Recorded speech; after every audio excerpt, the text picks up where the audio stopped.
This is the Mizuno Wave Rider 30, obviously a historic landmark for Mizuno, coming into the 30th iteration of the shoe. Today we're going to take it through its paces. We're going to take it through a mile at 10-minute pace, 8:30 pace, and something sub 7-minute pace to give you an idea at home how this feels across a handful of different paces. We're also going to jump into the stats right now. As I'm getting ready to run through some of these figures, I do want to mention this Mizuno Energy Nitrogen Infused Foam. So that's going to be this top layer of white foam here. That's going to be a supercritical EVA. And then they've got their standard EVA still down below here. And that should give us a really nice mix of shock absorbance with the heel and then a nice energy return with the foam up top, that top layer there. In a men's sample size, we're coming in at 9.4 ounces, and that's pretty reasonable given what we're getting here. We'll talk about value. You know, that's a big thing for me here on the channel, talking through, like, does it make sense to spend your hard-earned money on this? Or maybe wait for the next cool new shoe to come out. We are getting 42.5 millimeters of stack back here in the back, so that's pretty substantial. That is beyond what I consider like normal daily training kind of shoes. Those I'm usually thinking about under 40 millimeters of stack, so they've done really well. And then they've also updated something which was not very Mizuno-like. They went from a pretty high drop. They had a 12 millimeter drop at one point. They brought it down to a 10 millimeter drop last year, and now we're down to 8 millimeters, so we have 34.5 millimeters in the forefoot here. I don't know why I'm even trying to clear that water off. We're gonna get hot and sweaty anyhow, because now it is just egregiously humid. I think I was leaving off with how the dual density foam is a really big upgrade. The weight's right in line with a lot of shoes that are in that space. So we're talking like a Salomon Aeroglide Gravel. We're talking Brooks Glycerin. Actually, it's lighter than a Glycerin. New Balance 1080. A lot of shoes like that are actually also in a higher price point. So those are talking usually around $170, whereas this is coming in at $150. A lot of things are going in the right direction for this shoe, from the price to the amount of foam to the drop. And I'm curious how it actually feels running. So it feels like it's on the firmer side. It feels like a daily trainer, and there's a lot of merit to it. I was saying in the first look at this shoe when I was at the running store, it doesn't feel like it's in the category of the Evo SLs and the New Balance Rebels. It feels more like a high cushion shoe at a daily trainer price point, which I'm really interested to see how it feels. The supercritical EVA top layer, I hope, gives us enough. There's also a full length P-Bax plate that runs through this. So that wave plate is still around. That's something that they've kept. It used to be more like a nylon plate, and it used to be more of a shank. So just like the back portion of it. I think they've come a long way. I'm super curious to see how this feels. And I'm curious how it feels amongst a group of paces.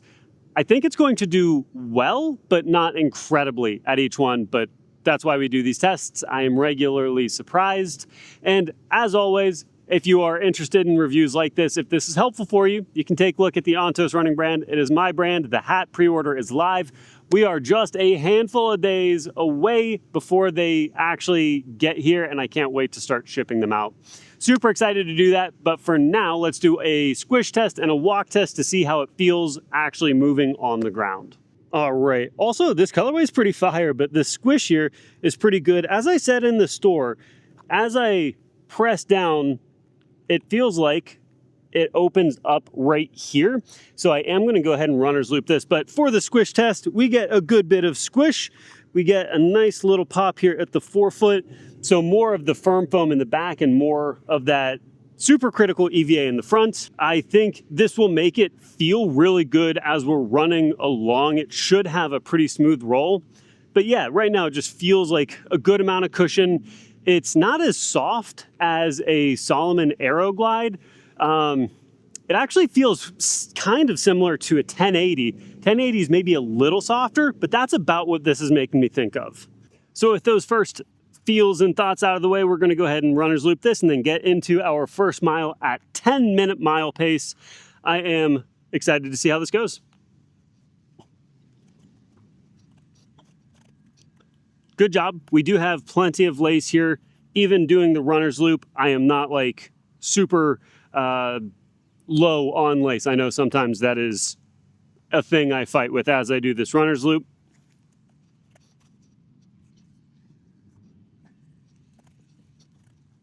And that gives us a much better lockdown.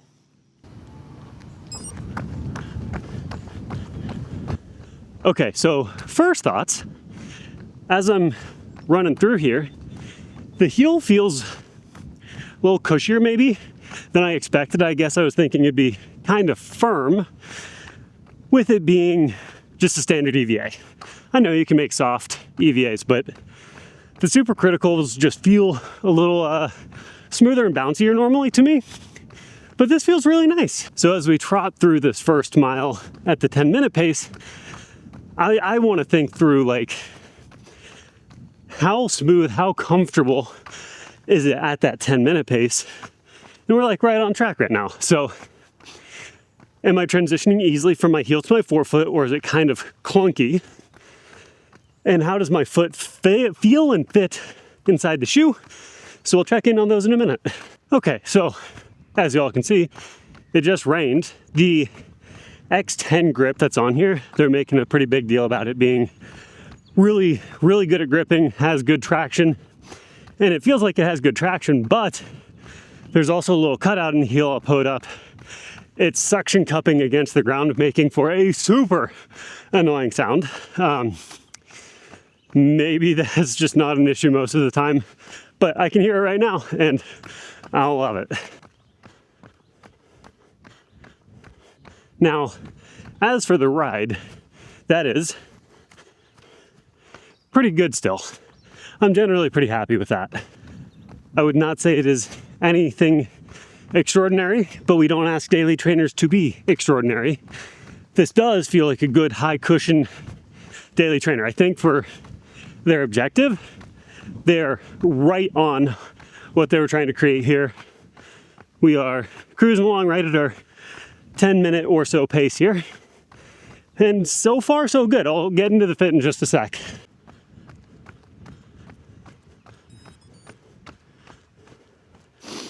Okie doke.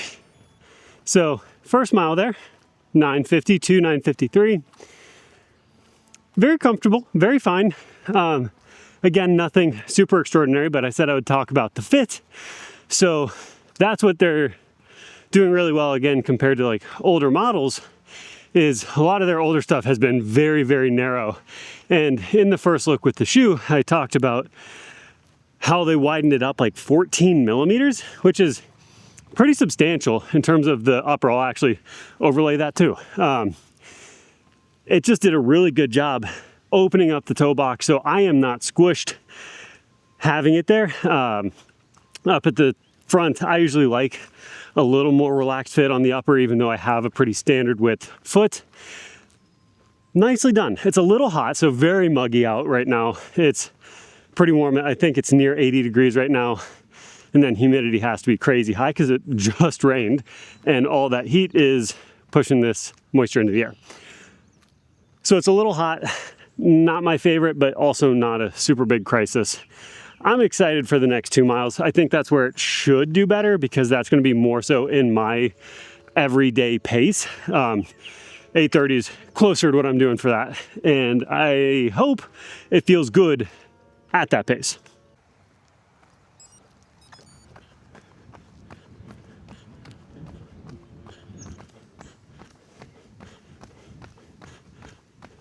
Feeling pretty good with it. All right, we're coming through about a half mile. Again, right about on pace. And it feels good. It feels a little peppier, but not like crazy fast, not asking me to go crazy fast. The rocker's a little better. Doesn't really feel like there is a wave plate in here, but that's okay. Again, daily trainer, it doesn't necessarily have to feel like you do.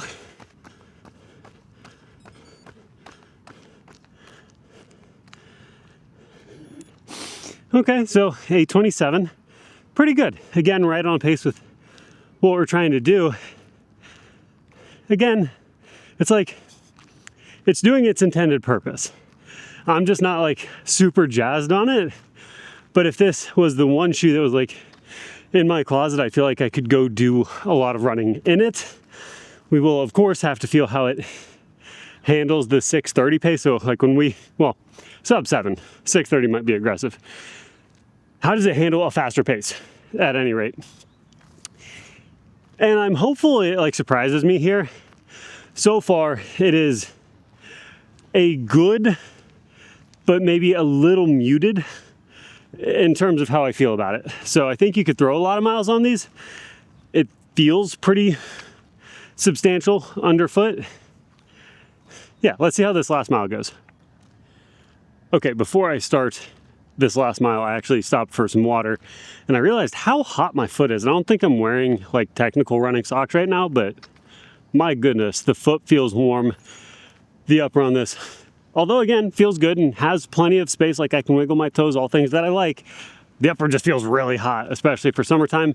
In the winter, it actually might be kind of nice though. So, I don't know, depends on what time of year maybe. It is super hot right now. Let's do this last mile.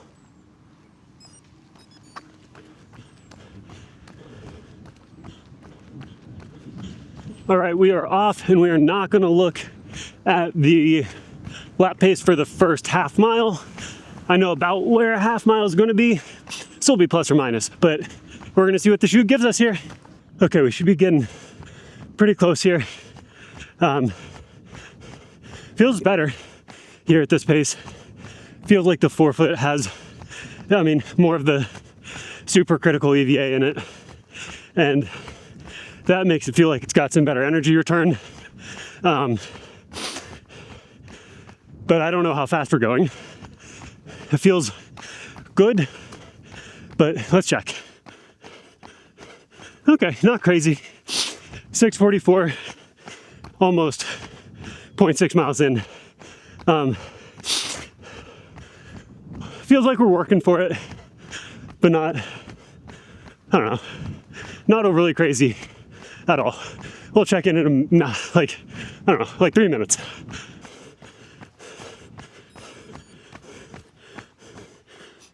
Okay, so that is like about what I expected out of this.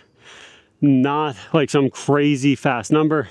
Not bad. 6:45 for a daily shoe is really good. Like that's kind of where I expect those to fall in line pace-wise and effort-wise. That's why I like doing it without looking at the pace for the first half mile or so. So one pro for it is the grip is really good. I took a couple of kind of tight turns around a couple of the bends there, you know, under 7-minute pace. If the foot feels like it's staying pretty planted on your foot and pretty planted on the ground, that's a good thing. That keeps us upright.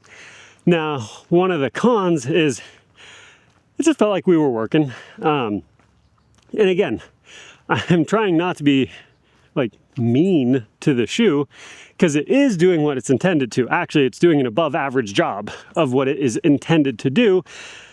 I just don't really grab for New Balance 1080s or Glycerins or a Saucony Triumph. Like those are not shoes I'm picking for, especially when I'm going threshold pace. But it felt better at the threshold pace, I think, because of the way I was striking on the ground. Stride length got a little longer, and I think I was compressing that foam in the forefoot a little more, which I think might give us a nice break in. I don't know for sure, so I don't want to like bank on that, but I think it will. It feels like the energy, the supercritical energy was compressing and popping pretty well. Also, just to replug the hat, it is super hot, it is really humid, and I feel like I'm still doing a really good job pushing heat off the head because the cap is so well ventilated. If you guys are not familiar, you can see pretty well through this. And that's on purpose, so you don't get little dots on your head from vents, but you also don't trap a bunch of heat there. And then obviously side perforations are primo. So if you want to help support me, this is a custom made hat by me for the Ontos brand. So give that a look. It should have live pre-orders right now, ontosrunning.com. I am going to go ahead and finish out a handful of miles just to end with a little more mileage than we got right here. And then I'll break down the shoe and how it felt on those other last handful of miles. Okay, so we are just finishing up here, 7.02 miles for just about 1 hour of running. And we are going to go ahead and break down the Wave Rider 30.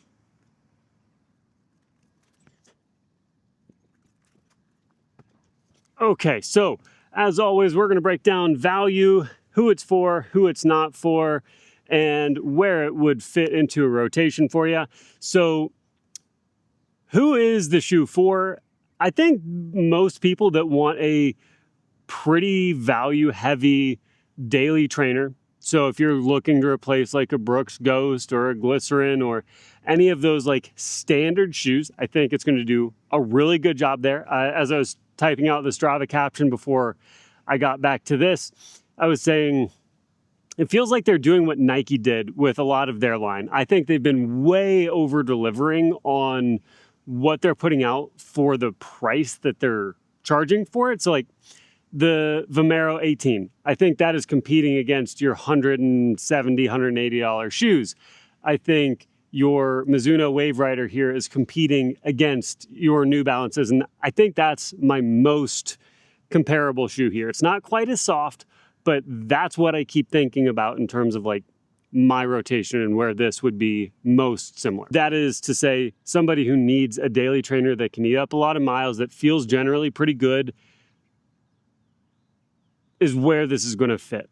Another couple of things that would make it good for someone in particular, somebody who wants a wider toe box. I think I'm actually really shocked. This is not Mizuno's MO, if you will. This is substantially wider than normal. If you are somebody who gets really annoyed and runs in maybe like the Seattle area where it's raining all the time, this suction cup sound that I mentioned earlier in the video was super annoying. I didn't love that. That's maybe who it's not for. I don't think that it was a super exciting ride. So same thing as a small con, but also like this is what it's supposed to be. It's not a very exciting shoe. So if you're looking for something really exciting, this doesn't really feel like that's where it lands. Even with the super critical foam up here, even when I was running faster, it still just felt okay. There was plenty of squish to it. I think it might break in like okay. I'm not overly sold on that though. Like as always, I don't think shoes should need a ton of break-in time, but again, really competent at what it's trying to accomplish. In terms of value, I kind of touched on that already, but I think it does a really, really good job. The price point that it's at, punching well above it. If you are looking for a daily trainer that isn't super crazy out there, in terms of the feel, this should absolutely be on your list of things to try. Even with the wave plate, I wouldn't have known had I not known from the tech sheets that there was a wave plate in here. There was no like extra real snap. The geometry wasn't like crazy good, but it was fine. It was pretty good. When I got up more on the forefoot, it did feel like this foam compressed and popped a little bit better than when I was running really easy, but at the easier paces, it was just like an okay transition geometry-wise. I wasn't like blown away by it. That's where I think like a Mount to Coast C1 earns its place being a little bit more expensive. Is that shoe feels really good at a lot of paces. This feels like just a little step down to me from like a C1. So where should this fit into a rotation? It is clearly your daily trainer, your high cushion shoe that's going to eat up miles, keep you excited when you do put something on that is like a fun shoe. And your rotation this should fit with is this being your daily. And then I would want to have a second shoe with this. If you're just going out and getting easy miles or going out and walking and maybe doing a little bit of jogging, I think you get a lot of good out of this. But if you're doing like multiple runs per week and you're maybe doing a workout or two, I wouldn't want this to be like a one shoe rotation. At that point, I'd be looking for something like a Salomon Aeroglide, or an exciting one that's coming out soon, potentially a Nova Blast 6. So to me, I definitely think this fits in with a multi-shoe rotation where you have your easy daily shoe and then you have something else fun. I think 2 shoes, this would work really well if you had this and something like a little lighter, a little faster, a little more lively. I think that would make for a really good contrast on a daily basis. If you have questions about the shoe, let me know. The sizing was really good. It was really true to size. The lockdown was really good. I think they did a lot of things right. If you have other questions, let me know in the comments. I'm more than happy to help. If you want to help support me, again, the Ontos Running brand is how you can do that. The hats especially were custom made by me, and they should be here soon. So take a look at ontosrunning.com. With that said, I hope you guys all have a great day. Do something good for your bodies, and we'll see you in the next one. Bye.